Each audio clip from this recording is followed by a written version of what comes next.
Okay, okay. Get the dog. Call 911. Call 911. මම මේ video අවසානයේ ඔයාලගෙන් පොඩි ප්‍රශ්නයක් අහනවා. එහෙනම් මේ වීඩියෝ අන්තිම වෙනකම් බලන්න කියලා මම ඔයාලට කියනවා. වයස අවුරුදු 12 13 අතර මෙන්න මේ කොල්ල දෙන්න පාරේ යනකොට මෙයාලට ළඟ ගෙදර ගිය ෆයර් ඇලාර්ම් එක සද්ද ඇහිලා තියෙනවා.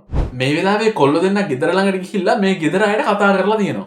නමුත් අවාසනාවකට වගේ මේ වෙනකොට ගෙදර කවුරුත් ඉඳලා නැහැ. මෙතන එක කොල්ලෙක් ගා මෙන්න මේ ගෙදර අයිතිකාරයාගේ නම්බර් එක තිබිලා තියෙනවා. ඊට පස්සේ මෙයාලා කතා කරලා මේ විස්තරය ගෙදර අයිතිකාරයාට කිව්වට පස්සේ ගෙදර අයිතිකාරයා මෙයාලට පිස්සු හැදෙන කතාවක් කියනවා. මේ ගෙදර අයිතිකාරයා කියනවා මේ වෙනකොටත් බල්ලෝ 3 දෙනෙක්ම මේ ගෙදර ඇතුලේ ඉන්නවා කියලා. ඒ වගේම මේ අයිතිකාරයා මේ ළමයි දෙන්නට මේ ගෙදර දොරේ කෝඩ් එකක් දීලා තියෙනවා. මෙයාලා මේ කෝඩ් එක පාවිච්චි කරලා මේ දොර හැරියට පස්සේ මෙයාලා දකින්න දෙයින් මෙයාලා කොච්චර බය වුණාද කියනවා නම් මෙයාලා පොලිසියට කතා කරන්න කියලා කෑ ගහනවා. Okay, okay. Dude, it's Smokey.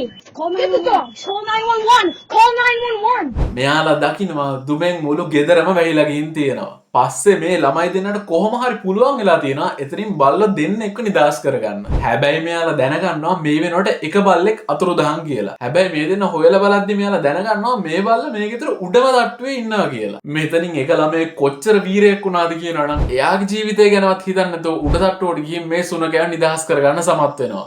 මේ කොල්ල දෙන්න කාටවත් ජීවිත හානියක් වෙන්නේ නැති වෙන්න මේ වැඩේ කරන්න තරම් දක්ෂ වෙනවා. I got your dog now. I got your dog. දැන් මම ඔයාලගෙන් පොඩි ප්‍රශ්නයක් අහනවා බොරු කියන්නේ නැතුව උත්තර දෙන්න ඕනේ. හරි මෙහෙම හිතන්නකෝ.